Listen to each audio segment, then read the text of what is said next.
tebou, môj Pán, sa vzdám.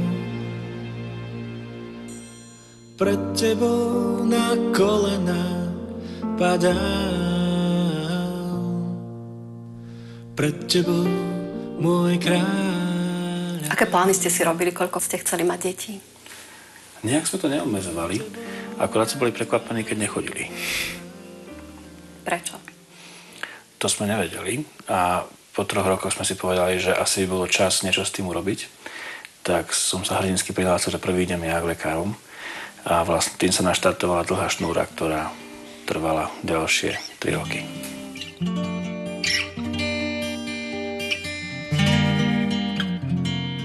Skúšali všetko možné, čím ďalej tým viacej krútili hlavami, až nakoniec posledný hovorí, že pre nás nie je šanca mať deti a že šanca pre nás mať deti je raz za 3-4 ľudské životy, niektorí hovoria až 7.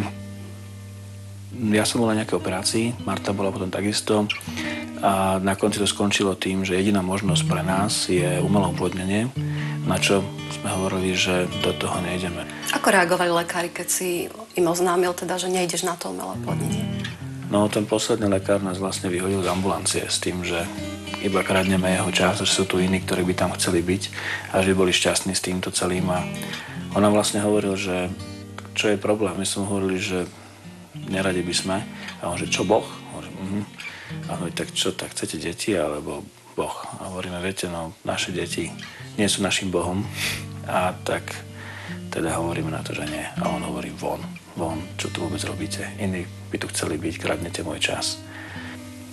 To bol taký moment, keď som si uvedomil, že už som si zabuchol posledné dvere, že sme si na to zabuchli posledné dvere, ako mať deti. A je tu už naozaj len Boh. Tam už neexistovalo nič iné. Ako chalán som to nejako až tak strašne nebral, ale bralo ma to, keď som videl moju Martu plakať. A čím viac som videl plakať, tým som si aj ja hovoril, veď preto niečo musí existovať. A tým viacej sa natvárali ďalšie dvere, ktoré by nám ešte dávali nejakú šancu deti mať. A to si pamätám, že som bol z toho zničený. Kedy plakávala? No vždy, keď sme zistili, že nečakáme bábätko. Vždy to bola taká nádej v ten mesiac, že už snáď, ešte keď meškali vlastne cyklus, trochu meško to naťahovalo, tak nadýchli, tak teraz snáď a vlastne z mesiaca na mesiac, z roka na rok to bolo čím ďalej, tým ťažšie.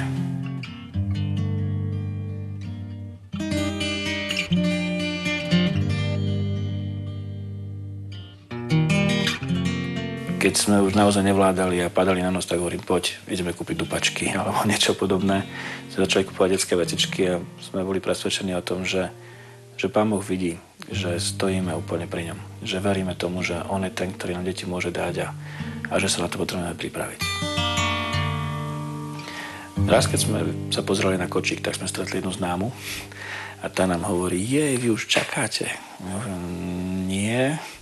Tak tá nás tak vtedy pozerala, že môj zlatý vám už z toho načisto šibe.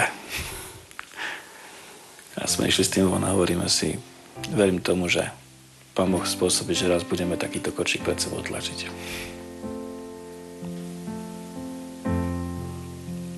Stretli sme takých ľudí na Orave, ktorí nám hovorili o tom, že môžeme mať radosť zo života aj v takomto stave. Prekvapilo ma, že to boli ľudia, ktorí mali 5-6 detí a mali vonku kone, prasiatka, kačičky na jazierkách a ešte aj akváriové rybičky mali premnožené, tak tam som sa raz odvážil povedať na konci takej modlitby chvál, ktorú sme tam hrali, že viete, máme presne opačný problém, tak sa tak vrhli na nás, že my sa budeme radi za vás modliť, lebo Pane Bože, my už máme dosť, teraz daj im. Myslím si, že keby nebolo ich, tak by sme sa nikdy neboli posunuli z miesta. A že to bolo miesto, kde sme boli schopní sa nadýchnuť a mať nádej. Keď my sme už nevládali, tak napísali SMS-ky o tom, že sa modlia za nás, že stoja za nami, posvedcujú sa za nás a poslali nám slova. Keď sme my už nevládali stáť, tak nám poslali slova o tom, že Boh je ten, ktorý mocne koná, ktorý pôsobí. Svedectvá, ktoré nám hovorili o tom, ako Boh vypočúva modlitby, nás úplne niesli ďalej. Mám taký pocit, že kresťanský Robinson nemôže existovať. My sme tam našli spoločenstvo a tak sme chodili z Bratislavy s krátkou cez Oravu ešte do Trnavy pomaly.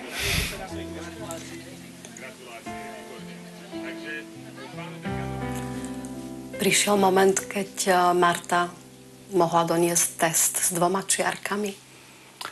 Áno, to už bolo tak hodne neskôr. Pamätám si ten čas, kedy ona išla vlastne s tým testom vyskúšali, lebo už sme pár dní mali v očakávaní, ako by to mohlo dopadnúť. A už naozaj to strieľalo zo všetkých strán. Už aj slova, ktoré sme boli o tom, že deti určite áno. Všetci okolo nás už čakali deti, ktoré nemohli čakať a my ešte stále nič. A tak to som si iba klakol a hovorím, Páne, ja už nedokážem vidieť jej tvár, vidieť sklamanie, už prosím, naozaj príď, už nedokážeme urobiť nič a my už nemáme žiadnu inú možnosť. Všetko sme stavili na Teba. Prosím, vypočuješ naše volanie a pláč, ako sme volali, kričali na Teba. A Marta vtedy prišla a hovorí, že mám tu 2 paličky. A hovorím, čo to znamená? Že to je asi dobré, tak si chod spraviť ešte jeden. Moja viera bola v troskách, čo? Takže naozaj sme zistili, že čakáme bábätko.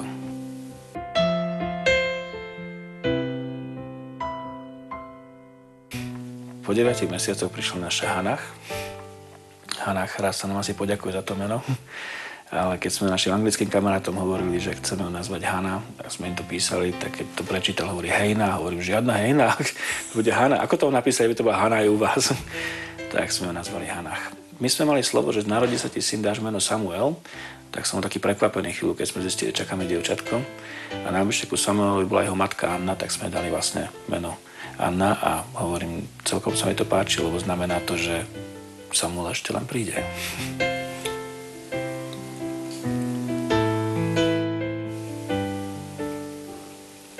Marta mi hovorí, keď sa nám narodila naša Hanach, že chcela mať 2-ročný rozdiel medzi deťmi. Hovorím, no tak ceň môžeš, ale zdravotný stav sa vám nezmenil. A tak pravda je tá, že naozaj po 2 rokoch sme začali čakať ďalšie bábätko. To naša Sarah. A my máme 2 dievčatá po sebe s 2-ročným rozdielom. Sa veľmi tešili z toho, že nám ich dal. Potom mi Marta hovorí, že vieš, mali sme slovo Samuelovi, že máme 2 dievčatá. A raz mi tak zo srandy hovorí, vieš, tam je napísané deti, nie dievky, dielo mojich rúk. A hovorím, také dobré slovo nám Pán Boh dal pred rokmi, že nemôžeme stať. A tak sme sa modlili a naozaj sme začali čakať ďalšie bábätko. Marta bola na takých testoch, kde jej vlastne z DNA určili, že naozaj čakáme chlapčeka. A tak si hovorím, to je úplne super. Pán Boh nám dáva všetko, čo sme sa kedy modlili. Naozaj ten pláč zmenil na radosť, sme sa tu chodili, tešili a bol to čas, kedy sme tak nejako prežívali, ako si, že všetko ide samo a nejak sme tak pustili z ruky to, že Pán Boh koná. Už som bol taký spokojný aj sami so sebou, aj so všetkým, aj s ním. A bol som akorát v Anglicku s takou partiou mladých ľudí na nejakom tábore, keď Marta volala v 5. mesiaci, že sa necíti dobre. A hovorím, jasné, pri takom bruchu ani sa nedivím, kľud, v poriadku.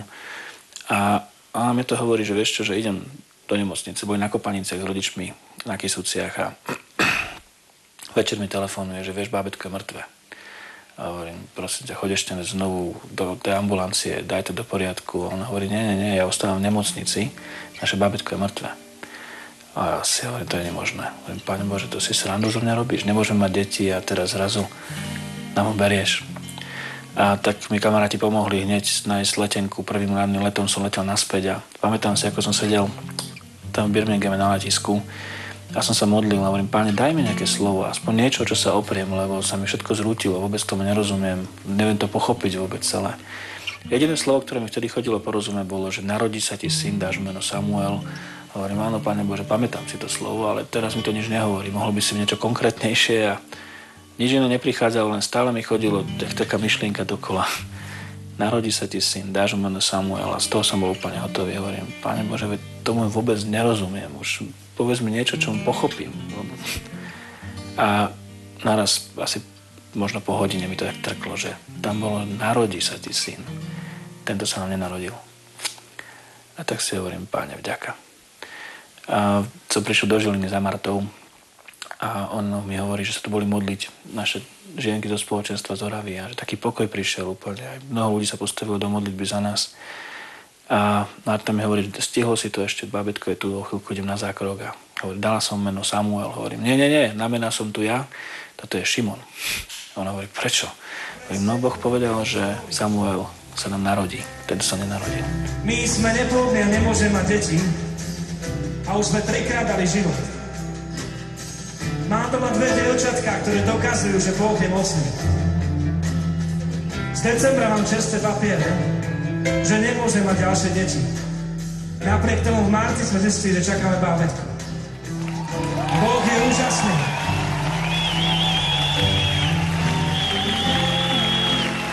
čo väčšia bola naša radosť, keď sme zistili, že čakáme chlapčeka po 2 dievčatách. Ale on je Boh, ktorý môže urobiť ďaleko viac. On je pánom života. A minulý týždeň sme zistili, že si ho zavolal ku sebe. Už nemáme viac bábetkov. Náš Šimon je u neho. Marta sa ma pýtala, nečakali sme náhodou Samuela? Lebo dostali sme slovo, narodí sa ti syn a dáš mu meno Samuel. Hovorím, nie, tento bol Šimon. Tento sa nenarodil. A tak bude ďalší, ktorý sa bude volať Samuel. Boh má právo dať. Boh má právo vziať. Boh má právo ťa preniesť cez tvoj problém, ak mu to dovolíš. Ja si to veľmi dobre pamätám, ten čas. Pre mňa to bolo takisto vyhlásenie niečoho, kde som si hovoril, buď platí, skúste a presvedčte sa, aký dobrý je Pán, ako napísané v Žalme, alebo to môžeme celé zabaliť. A pamätám si, že to bol pre mňa taký zlomový čas viery. Pravda je tá, že sa nám Samuel už narodil. Má 10 mesiacov, nosím si ho po byte. Zistili sme, že sa strašne tešíme z každej drobnosti, pri ktorej možno iní plačú. Tak keď v noci stávame ku deťom, tak je to stále plne to, že ďakujem ti, Páne, že máme k čomu stávať. Že nechodíme po byte sami, že nie sme iba sami dvaja, že si s manželou urobil rodičov. Je to super, niekedy iba stojím a tečú mi slzy od radosti, že Boh naozaj naplnil to, čo slúbil. Že sme mali bezdetní manželia navždy a máme deti. Do budúcnosti ešte nejaké by si chcel? Tak my sme si tým pádom prestali akékoľvek hranice klásť a sme pripravení. Naše auto má 7 miest. Miesta v dome je asi dosť. A hovoríme si, Páne, ten malý potrebuje bračeka. To dievčatá hovoria, že on ešte potrebuje bračeka. Tak Páne Ježišu, tu sme a tešíme sa. Prišiel jeden chlapec, ktorý mal úplne rozbitý život a Boh mu ho zložil dohromady po malých kúskoch. Veľmi ťažký život prešiel a on mi hovorí, vieš, chcem, aby si myslel na to, že tvoje problémy nie sú to, čo ťa môže oddeliť od Boha, ale že naopak ťa môže ešte priblížiť bližšie. A vtedy si tak hovoril, áno, viem, že máš o čom hovoriť, ale momentálne mi to nič nehovorí. A ma tak zastavil, hovorí, počúvaj, prestaň Bohu hovoriť, aký veľký je tvoj problém. Začni hovoriť tvojom problému, aký veľký je tvoj Boh. A to ma úplne zoťalo. Hovorím si, dokiaľ ten chlap má pravdu. A tak toto boli vlastne slova, ktoré nás nesú odtedy, že neexistuje problém, ktorý by nás od Boha mohol oddeliť.